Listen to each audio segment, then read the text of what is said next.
Hello friends, welcome to my channel The Easy Gate. I am Rahul Gupta. If you are new to my channel, please subscribe, share and like video. Don't forget to press the bell icon to get the latest update and provide your valuable comments. Hello everyone, welcome to the easy gate. तो हमने analogue की series start कर ली थी। उस series में हमने 7 lecture complete कर लिए हैं। ये मेरा 8वां लेक्चर है। हमने अभी तक जो पढ़ा है, हमने पढ़ लिया है डायोड का इक्विवेलेंट सर्किट, उसके कुछ क्वेश्चन कर लिए थे। हमने 2 तरह के क्वेश्चन पढ़े हैं कि जब डायोड में सिर्फ और सिर्फ डीसी सप्लाई लगी हो। दूसरे टाइप के क्वेश्चन पढ़े हैं जब डायोड में एसी सप्लाई लगी हो। आगे हम पढ़ेंगे जब डायोड के साथ एसी और डीसी दोनों लगी हों। ऐसे क्वेश्चन आए हुए हैं आपके गेट में, बट उनको पढ़ने से पहले हमें पढ़ना है फुल वेव रेक्टिफायर। हम हाफ वेव रेक्टिफायर कंप्लीट कर चुके हैं। हाफ वेव रेक्टिफायर में हमने सारे स्पेसिफिकेशन भी कंप्लीट कर ली हैं कि उसकी पीक वैल्यू कितनी है, उसकी आरएमएस वैल्यू कितनी है, उसकी डीसी वैल्यू कितनी है, उसके रेगुलेशन फैक्टर कितना है, इफिशिएंसी कितनी है, पीआईवी कितना है। ये सब कुछ हम कंप्लीट कर चुके हैं और साथ में हम उनका डेरिवेशन भी देख लिया है कि वो बेसिकली आते कैसे हैं, वो कैसे ड्राइव होते हैं, कैसे उनके फॉर्मूले होते हैं।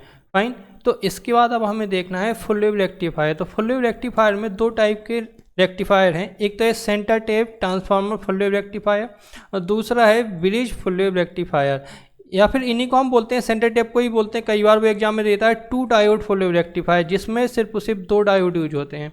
और ब्रिज फुल वेव रेक्टिफायर में 4 डायोड यूज होते हैं, इसलिए वहाँ पे हम बोलते हैं 4 डायोड फुल वेव रेक्टिफायर। तो हम रेक्टिफायर पढ़ेंगे फुल वेव रेक्टिफायर। पहला है centre tap full wave rectifier. Centre tap का मतलब है कि इसमें जो ट्रांसफार्मर यूज होगा, आप इस सर्किट को ऑब्जर्व करो।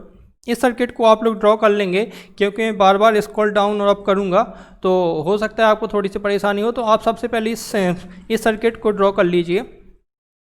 तो इस सर्किट में आप ऑब्जर्व करिए, इसमें एक ट्रांसफार्मर लगा हुआ है जिसकी प्राइमरी वाइंडिंग में N1 टर्न्स लिखे हुए हैं, सेकेंडरी वाइंडिंग में N2 टर्न्स लिखे हुए हैं। इसको सबसे पहले सीखना जरूरी है कि सेंटर टैप ट्रांसफार्मर का मतलब क्या है।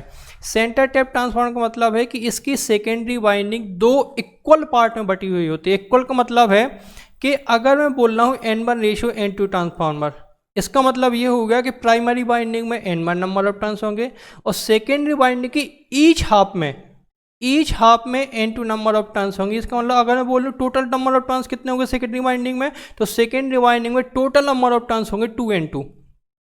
तो N1:N2 turn centre tap transformer का मतलब है कि प्राइमरी वाइंडिंग में N1 नंबर ऑफ टर्न्स हैं और सेकेंडरी वाइंडिंग के ईच हाफ में N2 नंबर ऑफ टर्न्स हैं। इसका मतलब यहाँ पर भी नंबर ऑफ टर्न्स N2 हैं, यहाँ पर भी नंबर ऑफ टर्न्स N2 हैं। ये तो होगी इसकी पहली प्रॉपर्टी कि इसकी सेकेंडरी वाइंडिंग 2 हाफ में बटी हुई होती है और प्रत्येक हर एक हाफ में कितने नंबर ऑफ टर्न्स हैं, N2 नंबर ऑफ टर्न्स हैं। अब हमें देखना है, मैंने यहाँ पर नोट किया है नोड ए और नोड बी, पॉइंट ए और पॉइंट बी। तो सेकेंड प्रॉपर्टी ये है, पॉइंट ए और पॉइंट बी के इंस्टेंटेनियस वैल्यू क्या होगी। अगर मैं वोल्टेज की बात करूं, voltage at point A and point B will be equal in magnitude.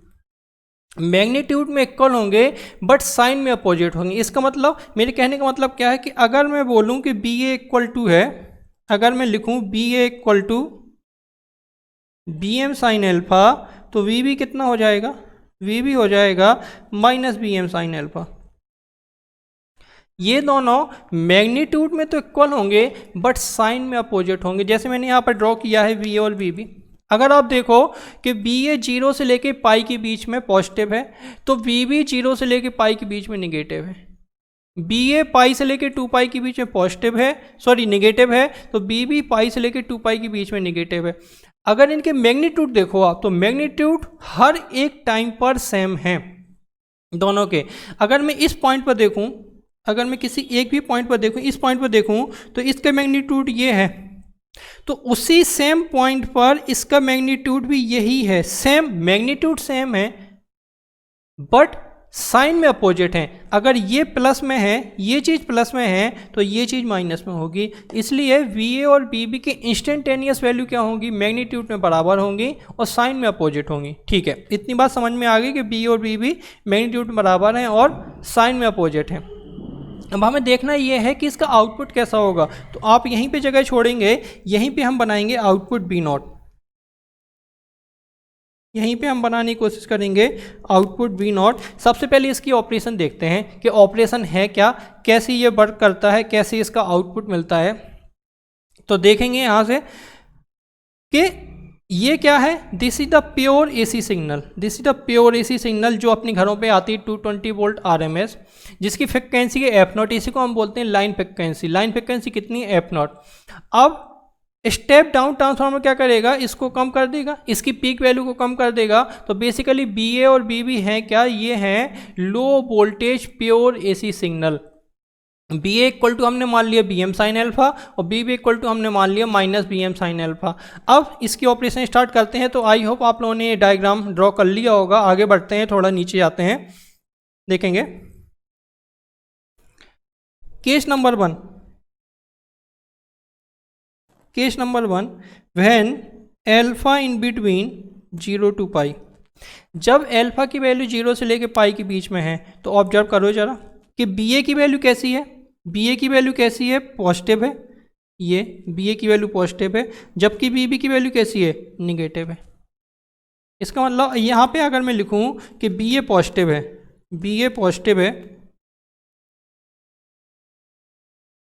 And B B negative है। अब सुनेंगे, जब मैं यहाँ पे पॉजिटिव निगेटिव शो करता हूँ तो मुझे कैसे साइन शो करने हैं, मैं अलग अलग पेन से करूँगा हर बार।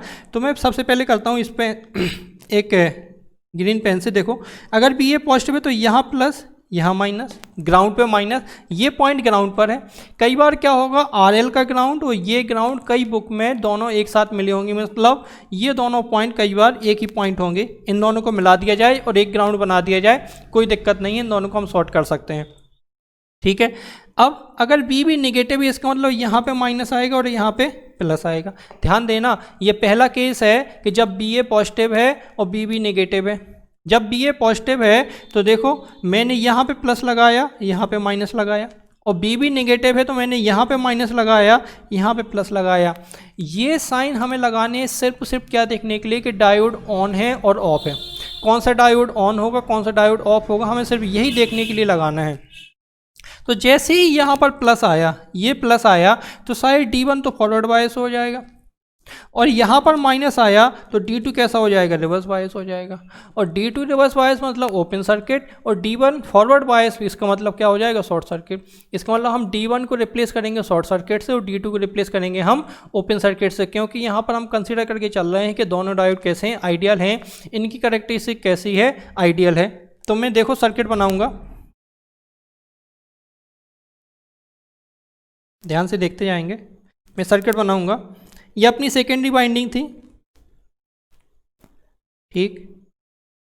ये डायोड कैसा हो गया, शॉर्ट हो गया, कर दिया शॉर्ट। ये डायोड कैसा हो गया, ओपन हो गया, कर दिया ओपन।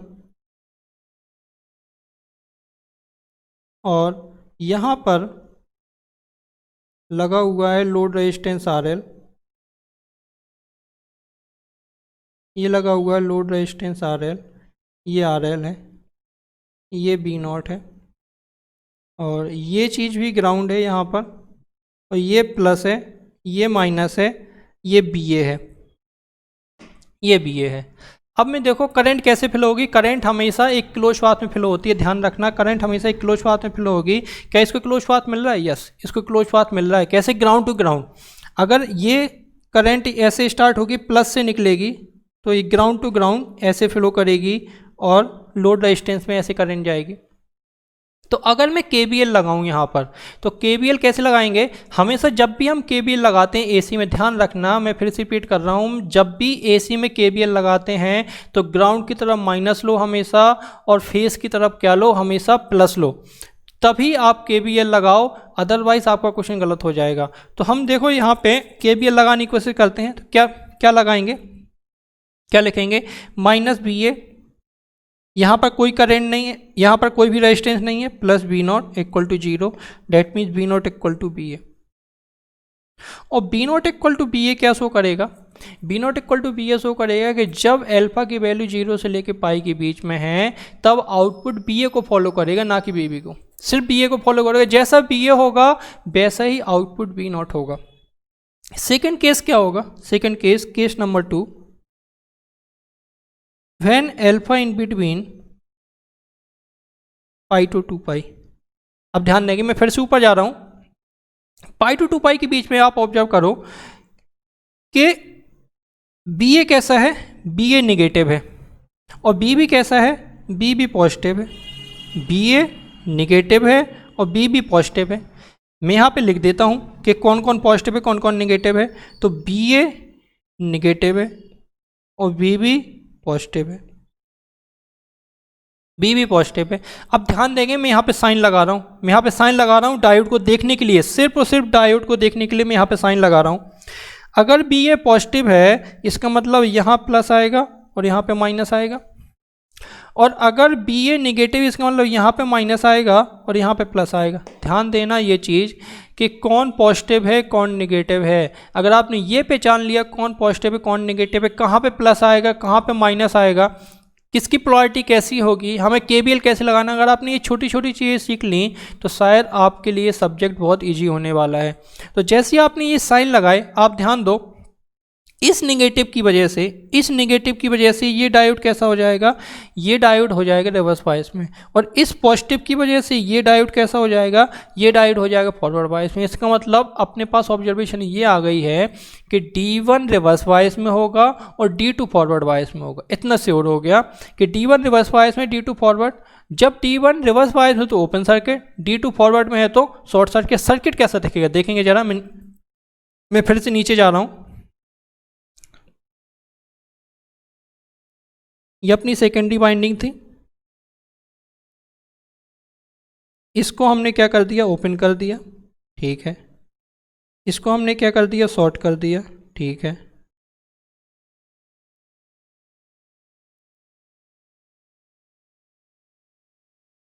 यहाँ पे लगा है लोड रेजिस्टेंस RL, ये लगा दिया लोड रेजिस्टेंस RL, ये है B0, ये ओपन है।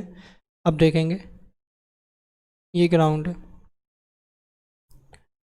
यहाँ पे प्लस था, यहाँ पे माइनस। जब भी हमें KVL लगाना है तो हमेशा प्लस माइनस ऐसे ही लेने हैं। यहाँ पे प्लस है, यहाँ पे माइनस भी। अब करंट कैसे फिल होगी, अगर आप देखो करंट हमेशा ग्राउंड टू ग्राउंड यहाँ पे क्लोज पाथ में फिल होगी। क्या इसको क्लोज पाथ मिल रहा है, यस क्लोज पाथ मिल रहा है, ये मिल रहा है क्लोज पाथ पूरा, ये क्लोज पाथ मिल रहा है, ये क्लोज पाथ है यहाँ पे। इसका मतलब करंट फ्लो होगी RL में। अब किस डायरेक्शन में करंट फ्लो होगी देखेंगे जरा। यहाँ पे KVL लगाते हैं, KVL लगाएंगे तो क्या मिलेगा, minus BB plus B0 equal to 0। तो V0 इक्वल टू क्या आ जाएगा, BB के बराबर। और B0 इक्वल टू BB क्या शो करेगा, B0 इक्वल टू BB का मतलब है कि आउटपुट VB को फॉलो कर रहा है। जैसा VB होगा वैसा ही आउटपुट B0 होगा। तो यहाँ पर मैं आउटपुट ड्रॉ करने वाला हूँ, देखेंगे ध्यान से। यहाँ पे मैं आउटपुट ड्रॉ करने वाला हूँ जब 0 से लेके पाई है, जब अल्फा की वैल्यू 0 से लेके पाई के बीच में, तब output B0 equal to BA आया था। इसका मतलब आउटपुट BA को फॉलो करेगा, और BA तो पॉजिटिव है तो हम BA जैसा बना देते हैं। आउटपुट जैसा BA जैसा है वैसे ही आउटपुट होगा। यहाँ पे लिख देते हैं B0 इक्वल टू BA। जब अल्फा की वैल्यू पाई से लेकर 2 पाई के बीच में है, तब देखो आउटपुट BB को फॉलो कर रहा है। जैसा BB है वैसा ही आउटपुट होगा। तो हम जैसा BB है वैसा ही आउटपुट बना देते हैं, और यहाँ पे लिख देते हैं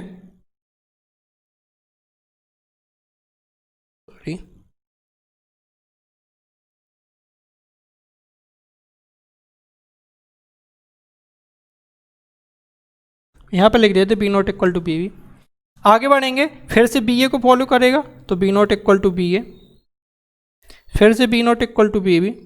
आप लोग जब कॉपी में बनाएंगे अपने तो शायद बहुत अच्छे से बना पाएंगे। तो क्या हो रहा है, जब 0 से लेके पाई के बीच में आए तब BA को फॉलो कर रहा है, जब पाई से लेके 2 पाई के बीच में तब BB को फॉलो कर रहा है। अगर आप देखो तो इस आउटपुट की को हम क्या बोलेंगे, फुल वेव रेक्टिफाइड आउटपुट। इस आउटपुट का टाइम पीरियड कितना है, अगर मैं बोलूँ इसका टाइम पीरियड कितना है, तो इसका टाइम पीरियड पाई है। ये आउटपुट पाई टाइम के बाद क्या कर रहा है, पाई साइकिल के बाद अपने आप को रिपीट कर रहा है।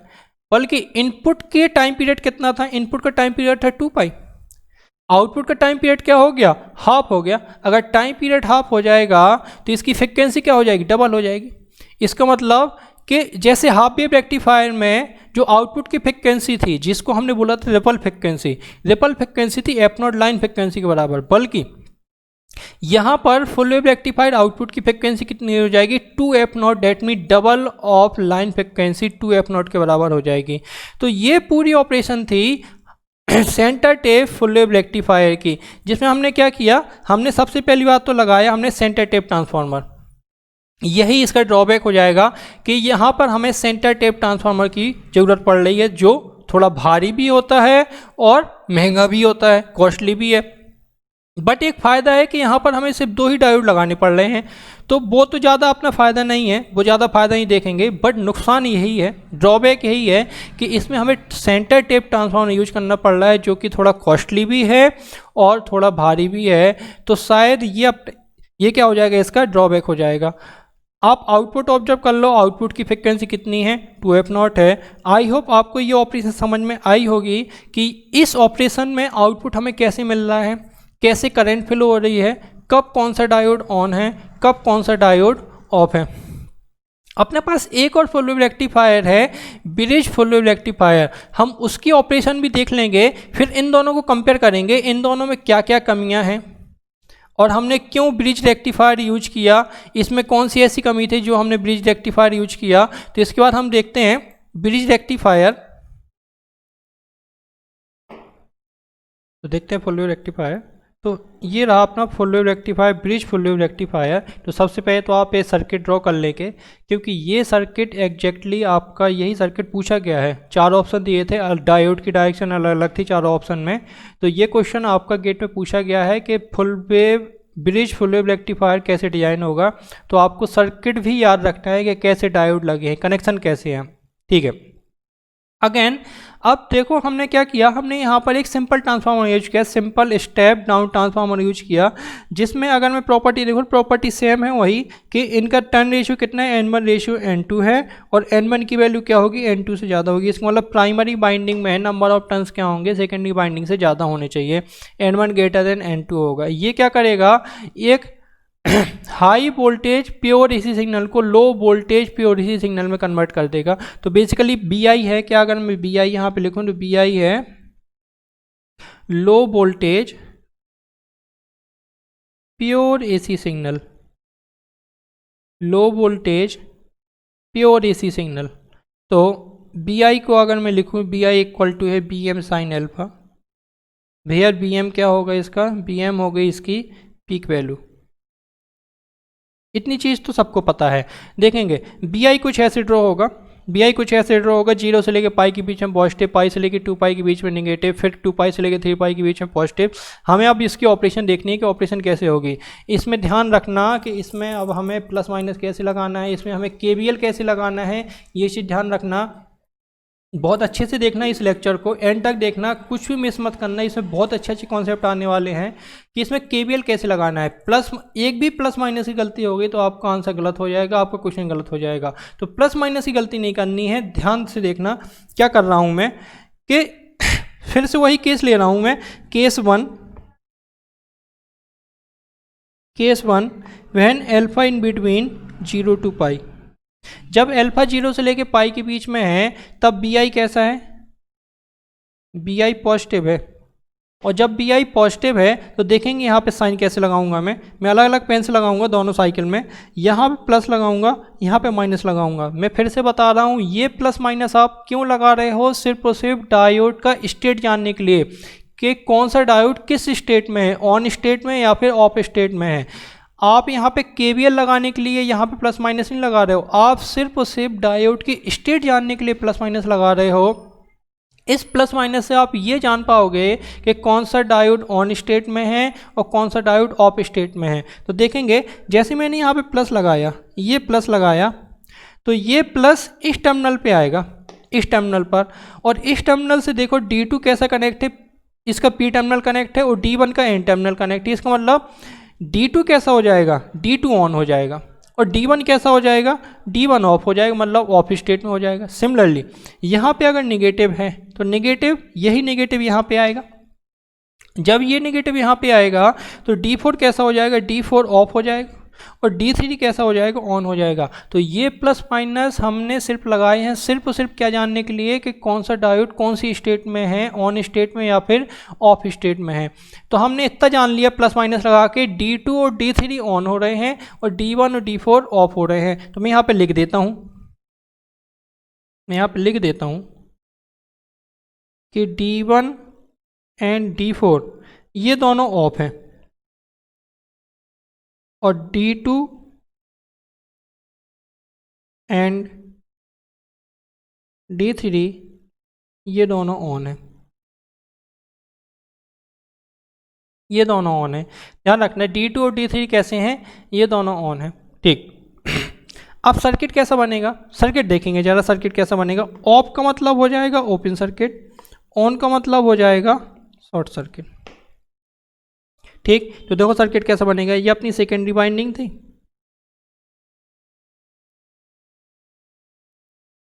ये ऑफ था तो मैं इसको ऑफ कर देता हूँ, ये ऑन था तो मैं इसको ऑन कर देता हूँ, अगेन ये भी ऑन था तो मैं इसको ऑन कर देता हूँ, ये ऑफ था तो मैं इसको ऑफ कर देता हूँ। और देखो RL कैसा लगा हुआ है, RL कुछ ऐसा लगा हुआ है,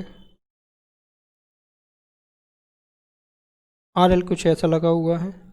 मैं नाम देता हूँ यहाँ फिर से D1, यहाँ पे था D2, यहाँ पे था D3, ये था D4 और यहाँ प्लस यहाँ माइनस। अब देखेंगे ये BI है, ये BI है। अब देखो हमें KVL लगाना है, तो KVL लगाने के लिए हमेशा ऊपर प्लस नीचे माइनस लेना है। इसका मैं अभी रीजन बताऊंगा, मैं अभी एग्जाम्पल लूँगा एक छोटा सा, उसमें आपको रीजन बताऊंगा हमेशा KVL हम ऐसे क्यों लगा रहे हैं। तो देखें करंट अब कैसे फिल होगी, करंट की डायरेक्शन देखना ध्यान से। ये प्लस से स्टार्ट होगी, D2 में जाएगी, D2 से RL में जाएगी, RL से यहाँ जाएगी, यहाँ से जंप है यहाँ जाएगी, यहाँ से अगेन D3 में जाएगी और D3 से अगेन कहाँ जाएगी, सेकेंडरी बाइंडिंग में जाएगी। इसका मतलब करंट सेकेंडरी बाइंडिंग से स्टार्ट होगी, प्लस टर्मिनल से स्टार्ट होगी, कहाँ जाएगी, पहले D2 में जाएगी, D2 से RL में जाएगी, RL से इस लाइन में जाएगी, इस लाइन से ऊपर जाएगी, यहाँ से D3 में जाएगी और यहाँ से फिर से सेकेंडरी बाइंडिंग में जाएगी। करंट की डायरेक्शन ऑब्जर्व करना ध्यान से कि करंट की डायरेक्शन कैसी है। मैं अलग पेन से ही बना रहा हूँ, ये B0 है। अब मैं अगर यहाँ पे KVL लगाऊँ तो क्या लगाऊंगा, किसी भी डायरेक्शन में लगा लो आप, क्लॉकवाइज डायरेक्शन में या फिर एंटी क्लॉकवाइज डायरेक्शन में, कोई फर्क नहीं पड़ता, KVL सेम रहेगा। तो यहाँ पे अगर मैं लगाऊँ तो -BI plus B0 equal to 0 आएगा। तो B0 इक्वल टू कितना आएगा, BI। इसका मतलब ये हो गया जब अल्फा की वैल्यू 0 से लेके पाई के बीच में है तब आउटपुट इनपुट को फॉलो करेगा, जैसा इनपुट होगा वैसे आउटपुट होगा B0। ठीक है, तो B0 इक्वल टू BI। अब लेता हूँ मैं केस 2, केस 2 में क्या लिखूंगा मैं, केस 2 में when alpha in between pi to 2 pi, हमें इतना पता है इस केस में BI कैसा है, नेगेटिव है। इस केस में BI कैसा है, नेगेटिव है। अब जब BI नेगेटिव है तो सिर्फ और सिर्फ डायोड की स्टेट जानने के लिए मैं यहाँ पे प्लस माइनस लगा रहा हूँ, यहाँ माइनस आएगा और इस साइड प्लस आएगा, क्योंकि करंट की डायरेक्शन को शो कर रहा हूँ मैं। बेसिकली यहाँ पे करंट की डायरेक्शन को शो करने की कोशिश कर रहा हूँ और करंट हमेशा प्लस से निकलती है और माइनस से एंटर करती है हमेशा। तो यहाँ पे मैंने प्लस लिया, यहाँ पे माइनस। अब देखेंगे जैसे मैंने यहाँ पे प्लस लिया, ये प्लस यहाँ पे आएगा, ये प्लस जैसे यहाँ पे आएगा D4 ऑन हो जाएगा और D3 ऑफ हो जाएगा। ये माइनस यहाँ पे आएगा, इस माइनस वजह से D1 ऑन हो जाएगा और D2 ऑफ हो जाएगा। तो सिंपल सी बात है, इस केस में D1 और D4 ऑन हो रहे हैं और D2 और D3 कैसे हो रहे हैं, ऑफ हो रहे हैं। उल्टा हो रहा है, अब पहले केस से जस्ट अपोजिट हो रहा है। तो मैं यहाँ पे क्या लिखूंगा, कौन कौन से डायोड ऑन हो रहे हैं, D1 एंड D4 ऑन हो रहे हैं और D2 एंड D3 ऑफ हो रहे हैं। तो देखो सर्किट कैसा बनेगा, ध्यान देंगे। अब सर्किट कैसा बनेगा, सर्किट कुछ ऐसा बनेगा, ये ऑन हो गया, ये ऑफ है, ये भी ऑफ है, ये ऑन हो गया,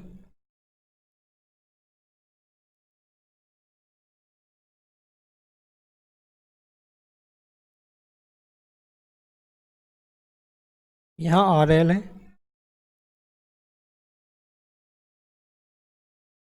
नाम दे देता हूँ मैं D1, D2, D3, D4।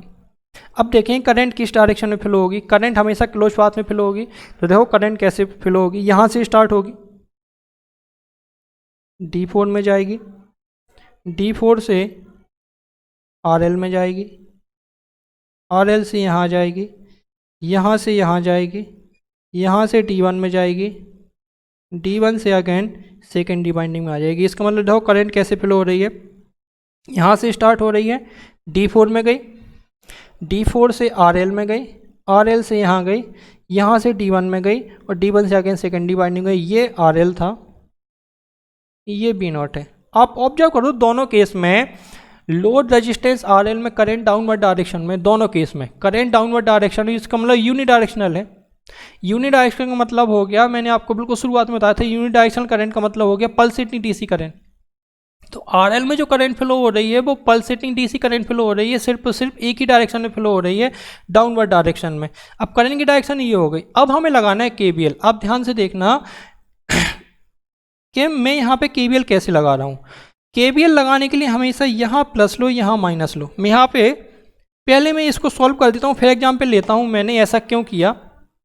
अब आप यहाँ पे जब KVL लगाओगे तो कैसे लगाओगे, किसी भी डायरेक्शन में लगा लो कि माइनस से प्लस, देखो यहाँ से लगा लो, माइनस से प्लस, माइनस से प्लस, ये क्लोज पाथ, ये क्लोज पाथ। तो आप क्या लिखोगे, आप लिखोगे माइनस से plus minus B I, minus plus minus B0 equal to 0, B0 equal to minus B I. इसका मतलब इस केस में आउटपुट माइनस बी आई को फॉलो करेगा। जैसा इनपुट है जस्ट उसका अपोजिट कर दो, उसका मैग्नीट्यूड अपोजिट कर दो, वही आउटपुट हो जाएगा। अब देखेंगे मैंने यहाँ पे ऐसा क्यों लिया है। सबसे पहले मैं डीसी और एसी दोनों में समझाता हूँ कि मैंने ऐसी चीज़ क्यों की है।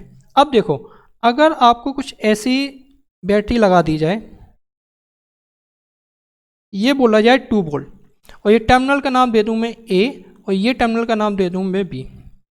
इसका मतलब मैं यहाँ पे लिख रहा हूँ BAB इक्वल टू 2 वोल्ट, क्योंकि A साइड प्लस टर्मिनल है और B साइड माइनस टर्मिनल है, तो BAB की वैल्यू पॉजिटिव आएगी, BAB इक्वल टू 2 वोल्ट। अगर मैं लिखना चाहूँ BBA कितना होगा, BBA होगा माइनस का 2 वोल्ट, BBA इक्वल टू होगा माइनस का 2 वोल्ट। इसका मतलब अगर मैं कुछ ऐसे लिखूँ, यहाँ माइनस लगाऊँ, यहाँ पे प्लस लगाऊँ, ये टर्मिनल A है, ये टर्मिनल B है, तो मैंने इसी को रिप्रेजेंट कर दिया और वैल्यू लिख दी 2 वोल्ट। मैंने इसी बैटरी को फिर से रिप्रेजेंट किया और वैल्यू लिखी माइनस का 2 वोल्ट। इतना समझ में आ रहा है? ठीक। सिमिलरली आप AC में करोगे कि हमने AC में हमने क्या किया, मान लेते हैं कोई इनपुट है BI इक्वल टू, जिसको हमने बोल दिया कि sinusoidal signal BM sine alpha. तो आपने एक AC सिग्नल लिया ऐसे BI और आपने यहाँ लगाया प्लस, यहाँ लगाया माइनस, एक यहाँ पर रेजिस्टेंस भी लगा देता हूँ, यहाँ से आपको समझ में आ जाएगा कि मैं ऐसा क्यों कर रहा हूँ। यहाँ पे मान लो ये है R और आपको यहाँ पे निकालना है P0। तो अगर आप यहाँ पे KVL लगाओगे तो आप KVL क्या लिखोगे, B0 equal to PI। Simple है, B0 equal to PI, that means BM sine alpha आना चाहिए, BM साइन अल्फा आना चाहिए। अब अगर मैं इसको माइनस करता हूँ, अगर मैं इसको नीचे प्लस ऊपर माइनस लिखता हूँ, तो मुझे क्या लिखना चाहिए, अगर मैं यहाँ माइनस लिखता हूँ यहाँ प्लस लिखना चाहिए, तो या तो आप लिख लो माइनस BI,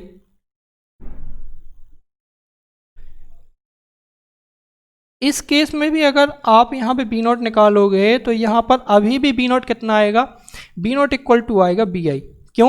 क्योंकि माइनस से प्लस जाओगे माइनस BI लिखोगे, माइनस BI, सॉरी यहाँ पे प्लस लेना है, अब यहाँ पे माइनस लेना है, ये माइनस BI लिखा। इस केस में भी अगर आप B0 इक्वल टू लगाओ तो B0 इक्वल टू BI है, date means BM sine alpha आएगा। तो चाहे तो आप पोलारिटी उल्टी करके यहाँ पे माइनस लगा दो, ये माइनस लगा दो, और चाहे आप पोलारिटी सेम रख के यहाँ पे कुछ भी मत लगाओ, सिर्फ BI रखो, और BI इक्वल टू क्या है, BM साइन अल्फा। अगर आप यहाँ पे निकालोगे तो यहाँ पे वही चीज़ आएगी, B0 इक्वल टू BI।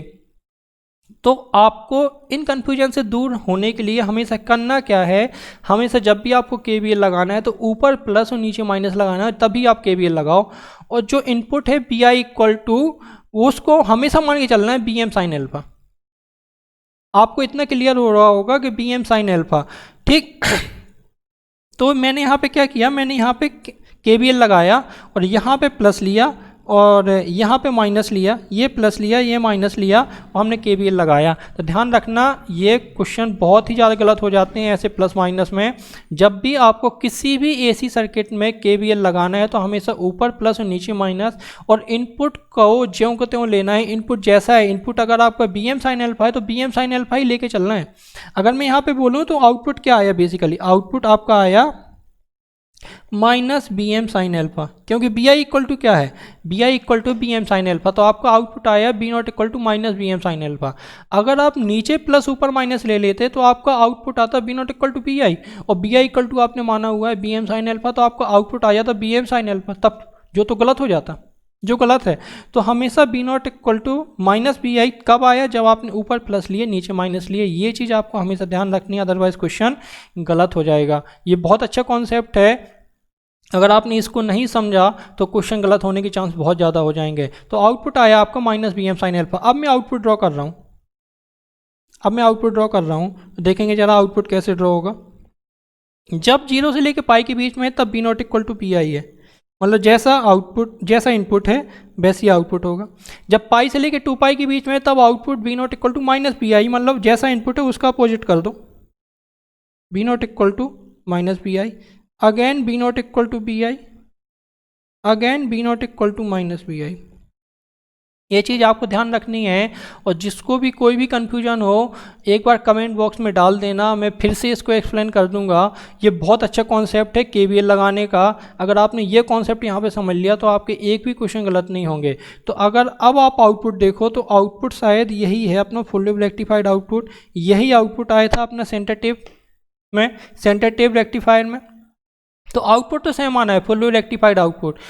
अब आप इसमें भी देखो तो इसका टाइम पीरियड कितना, आउटपुट का टाइम पीरियड है पाई और इनपुट का टाइम पीरियड है 2 पाई। अगर टाइम पीरियड हाफ हो गया तो फ्रिक्वेंसी क्या हो जाएगी, डबल हो जाएगी। इसका मतलब फुल वेव रेक्टिफाइड आउटपुट की फ्रिक्वेंसी क्या होती है, 2f नोट होती है। That mean double of line frequency, line frequency से डबल हो जाएगी 2f नोट के बराबर। जैसे अपन ने वहाँ पे फोरियर सीरीज निकाली थी हाफ वेव रेक्टिफायर में, सिमिलरली यहाँ पे फुल वेव रेक्टिफायर की आप फोरियर सीरीज कैलकुलेट करोगे तो फोरियर सीरीज आपकी कुछ ऐसी आएगी। जिसमें ये टर्म कौन सा है, ये टर्म होगा आपका डीसी टर्म, और ये सारे टर्म कौन से हो जाएंगे, ये हो जाएंगे आपके हार्मोनिक्स। तो इसमें कौन कौन से हार्मोनिक्स हैं, ये पूछा भी क्या है ईएस में कि फुल वेव रेक्टिफाइड आउटपुट में कौन कौन से टर्म होते हैं। तो डीसी टर्म तो होता ही होता है, साथ में के इक्वल टू इवन लिखा हुआ है, मतलब इवन हार्मोनिक होते हैं। यहाँ पे कौन कौन से होते हैं, यहाँ पे लिख देता हूँ मैं, इवन हार्मोनिक्स होते हैं। That mean 2 omega naught, 4 omega naught, 6 omega naught, 8 omega naught, like this. That means even harmonics present होंगे और डीसी टर्म प्रेजेंट होंगे। इतना आपको ध्यान रखना है कि इसमें डीसी टर्म और इवन हार्मोनिक्स प्रेजेंट होते हैं। तो ये आपके लिए एक्सरसाइज हो जाएगी कि आप घर जाके इसकी फोरियर सीरीज कैलकुलेट करना यही आएगी। इसमें डीसी टर्म मिलेगा और इवन हार्मोनिक्स मिलेंगे। अब हमने दोनों रेक्टिफायर पढ़ लिए हैं, सेंटर टेप रेक्टिफायर और ब्रिज फुल वेव रेक्टिफायर। अब हमें इन दोनों की स्पेसिफिकेशन पढ़नी है, जैसे हमने हाफ वेव रेक्टिफायर पढ़ी थी, अब हमें इसकी स्पेसिफिकेशन पढ़नी है। तो मैं एक टेबल दिखाता हूँ आपको, वो टेबल आपको नोट करना है। उस टेबल में कंपेरिजन करूँगा कि किस में कितनी वैल्यू होगी। तो देखने हैं वो टेबल, ये वो टेबल है जिसमें centre tap full wave rectifier और ब्रिज फुल वेव रेक्टिफायर के बीच में कंपेरिजन किया है मैंने। मैं यहाँ पे तीनों में कंपेरिजन बताते जाऊंगा एक साथ कि हाफ वेव रेक्टिफायर में क्या था और यहाँ पे फुल वेव रेक्टिफायर में क्या हो रहा है।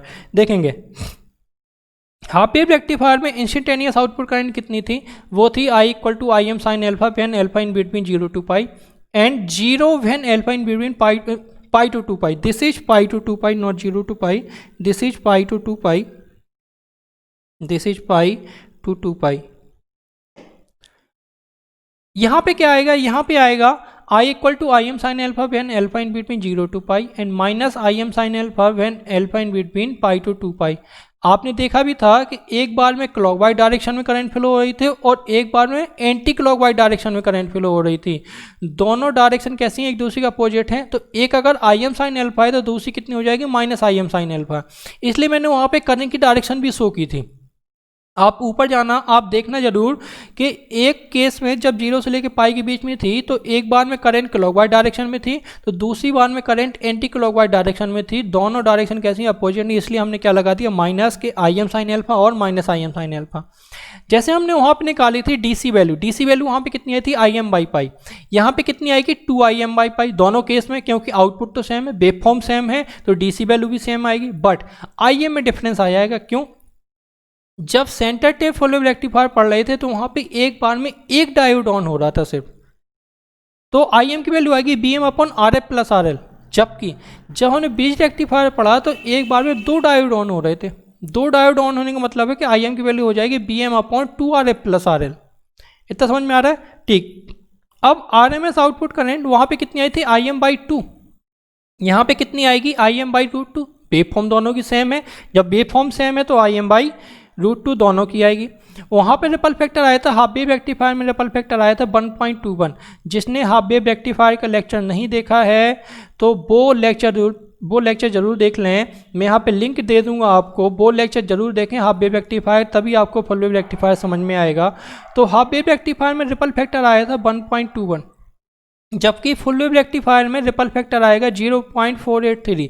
0.483 का मतलब है ये तो लेस देन 1 है, और लेस देन 1 का मतलब है कि अब इसमें डीसी कंपोनेंट ज़्यादा है, एसी कंपोनेंट कम है। ऑब्वियस है कि इसमें डीसी कंपोनेंट ज़्यादा होगा और एसी कंपोनेंट कम होगा। इसका मतलब हाफ वेव रेक्टिफायर ज़्यादा अच्छा नहीं था। हाफ वेव रेक्टिफायर का ड्रॉबैक था ये कि उसका रिपल फैक्टर 1 से ज़्यादा था, तो हमने क्या किया, फुल वेव रेक्टिफायर बनाया। फुल वेव रेक्टिफायर में रिपल फैक्टर क्या है, 1 से कम है, इसका मतलब डीसी कंपोनेंट ज़्यादा है, एसी कंपोनेंट कम है। इनपुट पावर की बात करें तो इनपुट पावर वहाँ पे आई थी आई आर एम एस का whole square into R F plus R L. यहाँ पर भी यही आएगी आई आर एम एस का whole square into R F plus R L.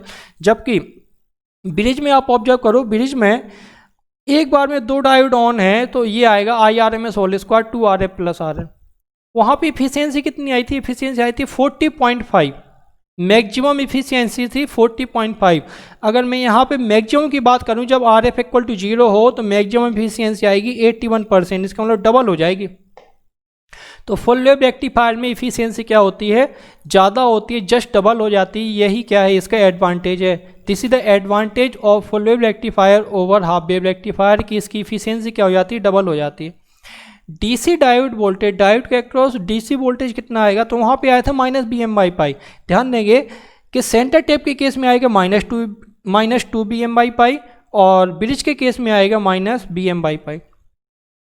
इतना समझ में आ रहा है, ठीक। B D C N L that mean maximum DC output voltage, जो मैंने वहाँ पे कैलकुलेट किया था, मैक्सिमम डीसी आउटपुट वोल्टेज जब कोई भी ड्रॉप नहीं था, कोई भी इंटरनल ड्रॉप नहीं थे, तब उस केस में वहाँ पे आंसर आया था बी एम बाई पाई। यहाँ पे दोनों केस में आएगा 2 B M by pi and 2 B M by pi. ये चीज़ आपको ध्यान रखनी है, दोनों केस में 2 बी एम बाई पाई आएगा। B D C F L वहाँ पे क्या था, हमने मैक्सिमम में से इंटरनल ड्रॉप घटा दिए थे, that means 2 B M by pi minus internal drop, that mean I D C into R. But R की वैल्यू चेंज हो जाएगी, ध्यान से सुनेंगे। अब इसमें centre tap full wave rectifier में एक बार में आधी बाइंडिंग यूज हो रही है और एक डायोड यूज हो रहा है। जब हम एक साइकिल ले रहे हैं करंट की तो उसमें हाफ बाइंडिंग यूज हो रही है और एक डायोड यूज हो रहा है, तो आर की वैल्यू आएगी are H W by 2 plus R F. अगर बाइंडिंग का टोटल रेजिस्टेंस है आर एच डब्ल्यू तो उसका हाफ रेजिस्टेंस आएगा आर एच डब्ल्यू बाई 2 और प्लस एक फॉरवर्ड रेजिस्टेंस आएगा आर एफ, क्योंकि सिर्फ एक ही डायोड यूज हो रहा है। जबकि ब्रिज रेक्टिफायर में बाइंडिंग तो पूरी यूज हो रही है तो रेजिस्टेंस तो पूरा आएगा R H W, but 2 diode use हो रहे हैं तो यहाँ पे आएगा R H W plus 2 R F. Regulation factor same होगा R upon R L into 100, R upon R L into 100। तो अगर मैं बोलूँ आइडियल केस में कितना होगा तो इसको तो 0% ही होना है, कोई दिक्कत नहीं है, ये तो सेम है। अब आते हैं पीआईबी की बात। पीआईबी वहाँ पे कितना आया था, पीक इनवर्स वोल्टेज वहाँ पे था बीएम। अब यहाँ पे देखो सेंटर टेप में जो पीआईबी आया है वो 2 BM आया है, और मैंने वहाँ पर एक चीज़ बताई थी, जो पीआईबी होनी चाहिए वो ब्रेकडाउन वोल्टेज से कम होना चाहिए। इसका मतलब अगर मुझे सेंटर टेप रेक्टिफायर बनाना है तो मुझे डायोड की जो रेटिंग होगी, डायोड की ब्रेकडाउन रेटिंग होगी, वो 2 BM से ज़्यादा होनी चाहिए। अगर 2 BM से कम है तो वो डायोड जल जाएगी। इसका मतलब हमें हाई ब्रेकडाउन वोल्टेज का डायोड लगाना पड़ेगा, और जितना ज़्यादा ब्रेकडाउन वोल्टेज उतना महंगा डायोड। तो this is the disadvantage of centre tap full wave rectifier over bridge rectifier के। यहाँ पे पीआईबी कितना है, ज़्यादा है। पीआईबी कम से कम होना चाहिए, तो यहाँ पे पी आई भी कितना है 2 BM, जबकि यहाँ पे पी आई भी कितना है BM। वहाँ पे एंगल ऑफ कंडक्शन कितना आया था, वो आया था 180 डिग्री जब डायोड आइडियल था, और नॉन आइडियल केस में कितना आया था 180 माइनस 2 थीटा। यहाँ पे कितना आएगा, अगर आइडियल है तो 360 डिग्री 360 डिग्री, और अगर नॉन आइडियल है तो कितना आएगा 360 माइनस 4 थीटा। हर एक साइकिल में 180 माइनस 2 थीटा से काम करेगा, हर एक साइकिल में। अगर मैं बात करूँ, एक इनपुट बनाऊँ, देखेंगे ज़रा,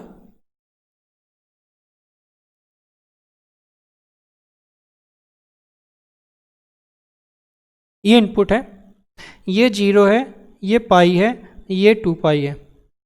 पहली साइकिल में अगर उसका cut in voltage B gamma है तो यहाँ पे बी गामा आएगा, यहाँ पे माइनस बी गामा आएगा, ये बी गामा होगा, ये माइनस बी गामा होगा। तो पहली साइकिल में कितने टाइम के लिए काम करेगा, थीटा, और ये 180 माइनस थीटा। सिमिलरली यहाँ पर भी सेम के लिए काम करेगा, इतनी साइकिल के लिए काम करेगा। देखो मैं यहाँ पे बनाता हूँ, सिर्फ इतनी साइकिल के लिए काम करेगा, और यहाँ पे इतनी साइकिल के लिए काम करेगा। तो अगर मैं दोनों साइकिल को ऐड कर दूँ तो 180 minus 2 theta plus 180 minus 2 theta equal to 360 minus 4 theta. But theta की वैल्यू थोड़ा सा डिफरेंट होगी। कैसे, जब हम centre tap full wave rectifier पढ़ रहे हैं तो वहाँ पे एक बार में एक डायोड ऑन हो रहा है, तो थीटा इक्वल टू आएगा sine inverse B gamma upon B M. जबकि फुल वेव रेक्टिफायर में, ब्रिज फुल वेव रेक्टिफायर में थीटा की वैल्यू आएगी 2b gamma upon B M, sine inverse 2b gamma upon B M, क्योंकि यहाँ पर एक बार में 2 डायोड ऑन हो रहे हैं। तो इस तरीके से आपके स्पेसिफिकेशन आपको याद रखना है। मैंने सबके डेरिवेशन हाफ वेव रेक्टिफायर में कराए हैं। जिसने हाफ वेव रेक्टिफायर का लेक्चर नहीं देखा है वो सबसे पहले हाफ वेव रेक्टिफायर का लेक्चर देखें, फिर उसके बाद आपको ये सारी चीज़ें समझ में आ जाएंगे, स्पेसिफिकेशन कैसे आए हैं, इनके डेरिवेशन कैसे हुए हैं। एक और टर्म आता है पीक फैक्टर और फॉर्म फैक्टर। अगर मैं यहाँ पे पीक फैक्टर और फॉर्म फैक्टर निकालूँ तो दोनों का सेम आना चाहिए। क्यों, क्योंकि दोनों की क्या है, वेव फॉर्म सेम है। पीक फैक्टर मैंने वहाँ पर बताया था, पीक फैक्टर का फॉर्मूला क्या होता है, पीक फैक्टर का फॉर्मूला होता है peak value upon RMS value. And form factor क्या होता है, फॉर्म फैक्टर होता है RMS value upon DC value, upon DC value. तो यहाँ पे पीक वैल्यू अगर बी एम माने तो, या फिर आई एम माने, करंट के फॉर्म में लिखें आई एम माने, तो आर एम एस वैल्यू कितनी आई है, वो आई है आई एम बाई √2। तो इसकी पीक फैक्टर कितना हो जाएगा, √2 के बराबर। जबकि वहाँ पे कितना था, 2 के बराबर। यहाँ पे फॉर्म फैक्टर कितना आएगा, आई M by √2 upon DC value कितनी आई है, 2 आई एम बाई पाई। जब आप इसको सॉल्व करोगे तो आएगा 1.1। तो ये चीज़ आपको ध्यान रखनी है, पीक फैक्टर कितना होगा और फॉर्म फैक्टर कितना होगा। तो आज हमने पूरा फुल वेव रेक्टिफायर की वर्किंग पढ़ ली है कि फुल वेव रेक्टिफायर, दोनों फुल वेव रेक्टिफायर कैसे वर्क करेंगे, उसमें करंट कैसी होगी, उसमें वोल्टेज कैसा होगा, उसमें हमें केवीएल कैसे लगाना है। मेन है वहाँ पे कॉन्सेप्ट केवीएल लगाने का, कि कहाँ पे प्लस लेना है, कहाँ पे माइनस लेना है। अगर आपने एक भी प्लस माइनस की गलती कर दी तो आपका क्वेश्चन गलत हो जाएगा। तो आई होप आपको ये लेक्चर समझ में आया होगा। जिसको जो भी डाउट हो वो कमेंट बॉक्स में डाल सकता है, और अगले लेक्चर में हम कुछ क्वेश्चन करेंगे जिसमें एक से ज़्यादा डायोड लगे होंगे और उसमें एसी सप्लाई लगी होगी। तो ऐसे हम कुछ क्वेश्चन करेंगे। आई होप आपको ये चीज़ें समझ में आ रही होंगी। तो if you really like my video, if you really like my lecture, so please like, share and subscribe to my channel. Thank you.